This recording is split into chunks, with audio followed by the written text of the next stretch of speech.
Yo, yo, yo, yo, yo!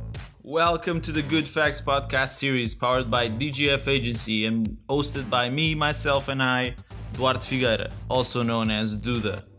The Good Facts is all about the facts that I really care for, straight from me to you. Everything that I care about: music, media, food, sports, games, and whatever else comes out of my mind during the time that I'm thinking about this episode. But yeah, this is part 2 of episode 4. I was talking about the first experience, the first time that you listened to a specific song, a specific recording. I'm going to keep going on that subject. I'm going to talk about some crazy experience that I had during 2 live performances. So yeah, just hop in. Hope you enjoyed part 1. If you haven't heard part 1 yet, go check it. Go listen to it. And yeah, here's part 2 of episode 4.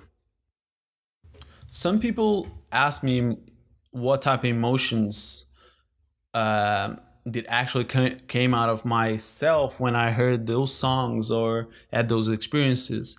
And I can say the first thing is chills, like the actual like chill in your body, like the seeing all your like small hair coming up, and like you get like this state of energy and excitement inside of you and happiness, and you feel the energy going through your body and it affects you different areas of your body.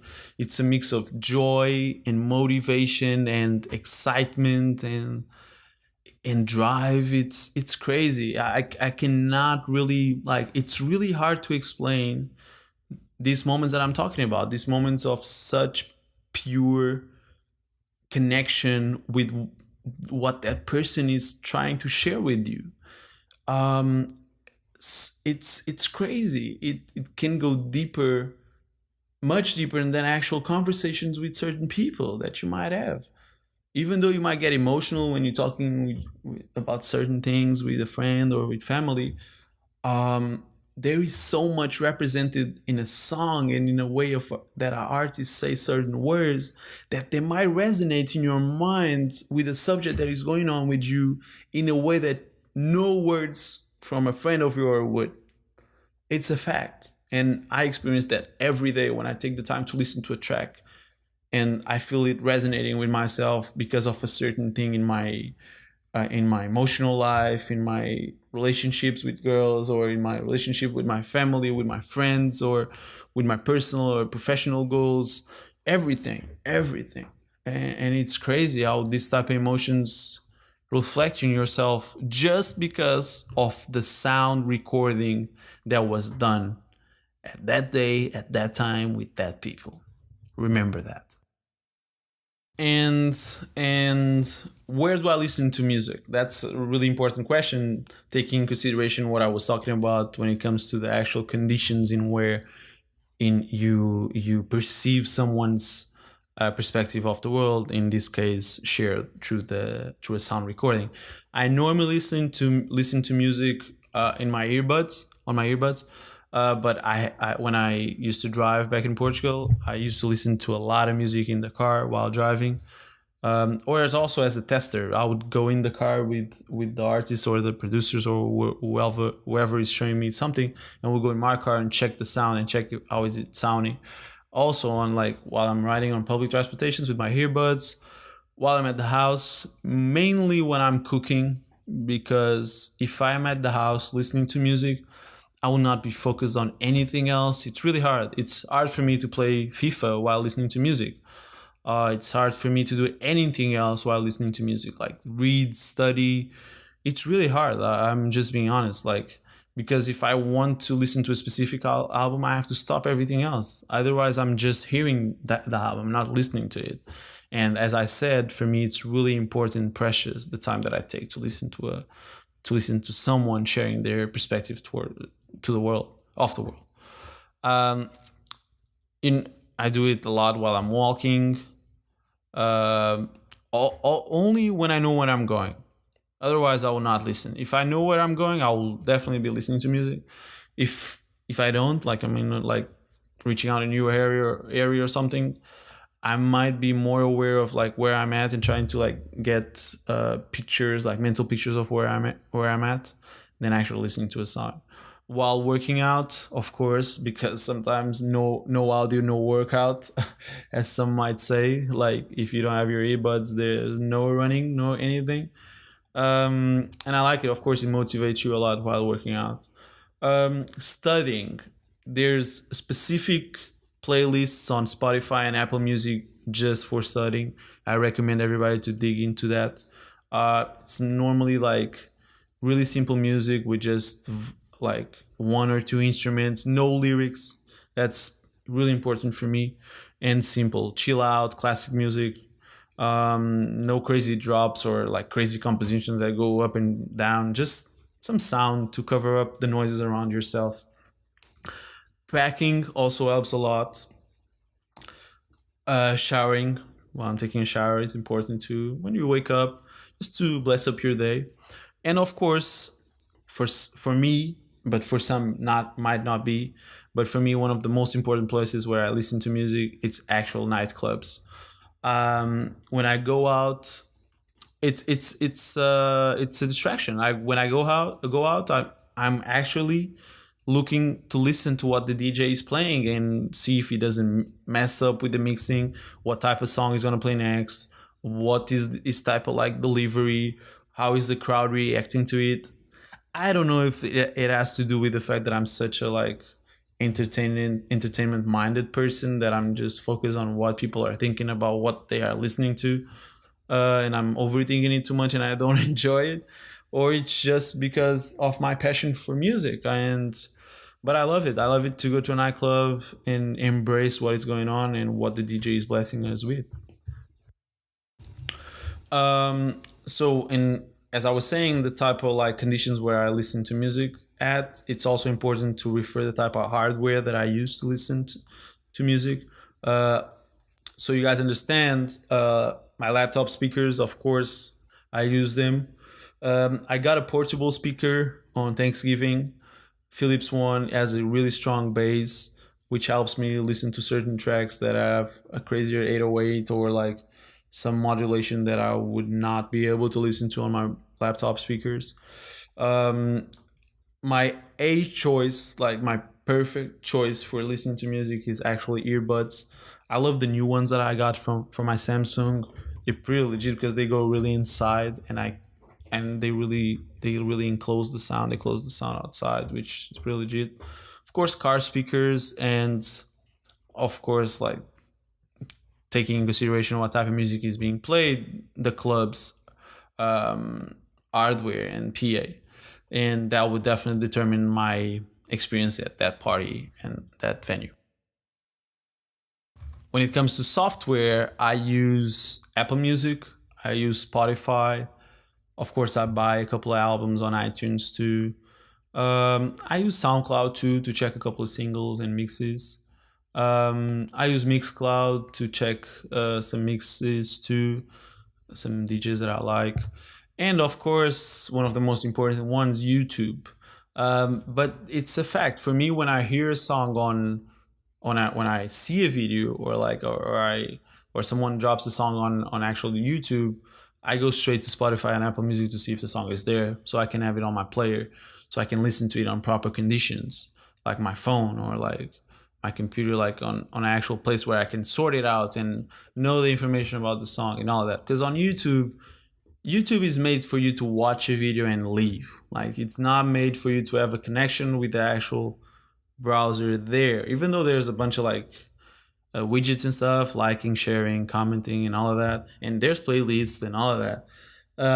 It's not made for music. It's made for video. That's why I like to segment it and go to the actual software that I have for music.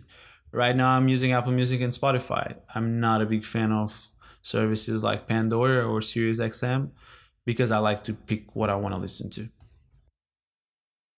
And one thing that I haven't even talked about, it's the moments that I don't listen to music, the moments that I can't hear music. I can't occupy my ears with that sound. And I would say the moments that I want to chill, like really and truly, it's hard for me to chill while listening to music. Like every time that I play a track, if I don't know the track, if I haven't heard the track yet, like more than 10 times, I will be focused on what is going on the actual recording. I'll be listening to what the singer is saying. Why is it saying that way? Why is the structure that way? Why is he going up and down on the harmony? Why isn't he go straight? Why did he put a bridge here? Why didn't he step onto the chorus straight? Why did the drummer did that break there? Everything, it's really annoying sometimes. I just want to chill and listen to some music and read. Forget it. I start reading and suddenly I'm listening to what is going on. It's kind of hard. It's really hard for me, hard to focus when it comes to sound. Like, it's one of the hardest parts for me. I don't know why. Also, when I want to concentrate on specific tasks like studying and certain stuff like that, and reading, of course, for me, reading it's almost impossible. I will not be able to read while listening to music. It's a fact. It's a fact. I just realized that I really didn't approach the live performance on this subject. Also, because I wanted to actually focus on the actual recording of the song and the experience between the moment that the artist recorded and took the time to spit those lyrics and those words out of his mouth into a mic, and the moment that the listener heard those words from that specific day on that time. But really and truly, the live performance is the actual full package in which we embrace the entire energy of the performer and the message of the recording to the fullness. I would like to finish this episode with two stories that I like to share every time that someone asks me why I work in the music industry. So, besides all the great moments that I had on stage performing with Firebox, in which I had a lot of chills and important moments of happiness and climax personally and collectively with Crepin and Rafa, and also with the fans and the touring and all of that, the first moment that I remember that I realized that music was bigger than I ever imagined, and there was much more to it than just words, notes, and rhythm, was during a Richie Campbell show.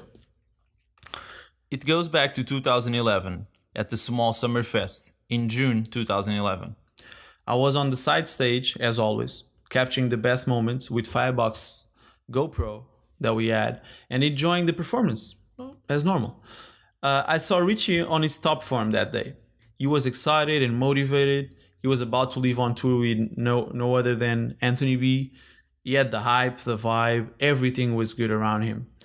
He was so comfortable on stage too that day. Even though he knew that all of that people came for him. It was like he was having a moment with those 20,000 attendees in front of him. He threw down the crowd to make them jump. In a certain climax of his performance, he made them sing, put their hands up, jump, scream, wave. You know, the whole package of a live performance. Something that Richie is really good at. And even though I don't really remember the actual song that he was singing, I remember this moment that I'm going to remember for the rest of my life, when everything turned into slow motion for like, I want to say 30 seconds, because it wasn't more than that. It all freeze, like everything just stopped. Like, I saw Richie's energy. Imagine Richie's energy coming out of his mouth, like all in slow motion. And his energy was backed by the entire 911 band's energy behind him. Both moving towards the crowd in such like green tones. I want to say it looked green to me for some reason. Like, this cloud of energy moving towards the crowd was green. I don't know, for some reason that was happening. And then I looked right, because I was on the right side of the stage for those who are looking to the crowd. And I looked right, and I saw the crowd's energy too on yellow tones moving towards the stage. And I had this moment of looking and seeing both colliding against each other and create this purplish tone, this purple tone of mixes of energies of Richie and the crowd singing his lyrics. And I remember to look around petrified. Like, I was like, what the hell am I seeing?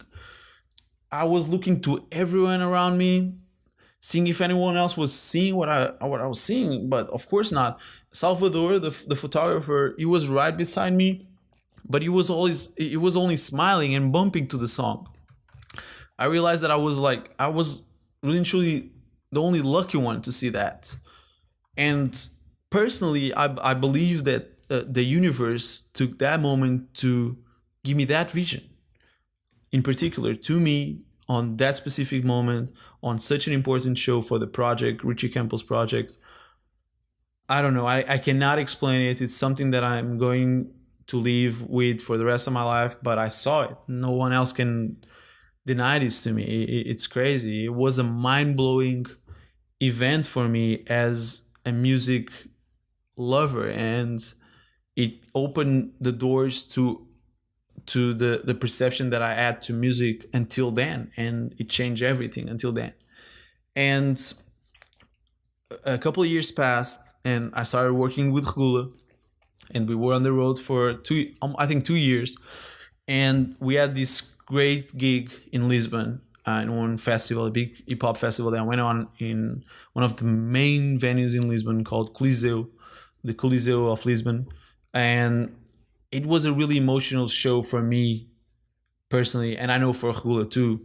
Um, Personally, I had this moment that I was on side stage as always, and it was the first time that I actually looked at him, and I realized that he was actually like I had this moment that I actually understood what he was saying and what he was describing and the experiences that he was talking about and the words that why is it saying that is he saying that way, everything I felt it that day. Like I was listening to Regula for the past 10 years already, like not 10 years but almost 10 years, and I was working with him already for the past 2 years. But that moment, I already told him this, was really important for me and for my experience towards his music and what he's trying to share to the world. I felt every word that he said, the meaning behind it, and I felt like I decoded him on that moment. Like I understood him perfectly. And personally, our friendship and our relationship got even better after that moment because I was able to understand him even better. I don't know if it was his energy on that specific performance because his entire family was there, and was a really emotional moment at the time. Uh, it was really intense, both personally for him, for us as a group. It was kind of like a climax to everything that was going on, and was crazy. Was history. Was a really important moment for him and his career, and for me was a really important moment because it changed the way that I listen to rap music forever, because it opened my ears to the feelings inside of the words in a way that I've never ever understood. And I'm really blessed to say that I had the opportunity to see it that way, and I hope people start seeing it that way too. So to wrap up the actual subject, I wanted to leave a question to the listeners, and I hope you guys answer back. I want to know, what was the best audio experience that you ever had? Like the actual best moment that you had with the actual sound recording or a live performance. Like something that you can describe to me and explain me why it was that important, why was that relevant to you, why did that moment made a footstep on your brain and left something for you to leave on. And I want to understand that better. And also, if you want to share the worst moment that you had. I didn't really talk about that because I tried to erase those moments out of my head. But I can tell you definitely there was one moment that I didn't enjoy listening to music in my life. And it was at this performance of this DJ. I think his name is Avicii or something at Sudwest. And I was too close to the PA. And for some reason, I got injured on my right here. And that was really bad because I was like, it was hurting me for the rest of the week. And we had the whole festival going on. And that's a moment that I will always remember as a bad moment. Sadly for Avicii, I have a bad perception of his music because of that, and maybe it's his fault, maybe it's the engineer's fault, who knows? But that's my perception. But yeah, I wanted to leave you with that question. Feel free to share it anyway through the comments here, through using the hashtag DaGoodFacts, or email me. So yeah, this was episode 4. I spoke about something that I've never spoken about, which is like the actual like science of music and music listening. I hope this opens your mind for something. I hope this is something that people understand and I don't sound crazy, even though I might. I don't really care. It's just my 2 cents and my input towards this theory and this idea. I'm gonna try to like move forward with it and try to like develop it even more and try to study it even more, the perception of listening to a song for the first time. And I will definitely talk about it in the future. It's something that I will never forget, and it's something that I live with every day. And I hope you guys now have this in mind every time that you listen to a song. I hope that you don't get this disease that I call it a disease or a condition that all of us music professionals and producers and artists get, which is like we stop listening to music the same way that we used to before we know this much. Like the same way that film producers stop viewing films the same way that they did when they were children, or a soccer player or football, like basketball, anything. Like when someone knows about something, they change their perception towards that thing. And hopefully you guys keep your genuine feelings towards music, because I always try to pull them out while I'm listening to music. That's why I think that the moment of listening to music is that important for me, and it should be to everybody else. With that said, you guys can understand that I think that music and the effort that is put together to create music has a lot of value. And the same way that you might have to go to the Louvre to see the Mona Lisa, I have this theory that one day you might have to go to a certain place to listen to a certain composition in certain conditions, because of all the aspects that go towards the production of music, that some might agree with me, and I might agree with some, that is being really depreciated and really invaluable for a lot of people. So yeah, this was one more episode of the Good Facts. Don't forget to subscribe. Please follow on SoundCloud. Press the follow button, and if you like it, press the heart button too. Feel free to reach out, and thank you for listening. I hope you enjoyed it, and get ready for the next episode.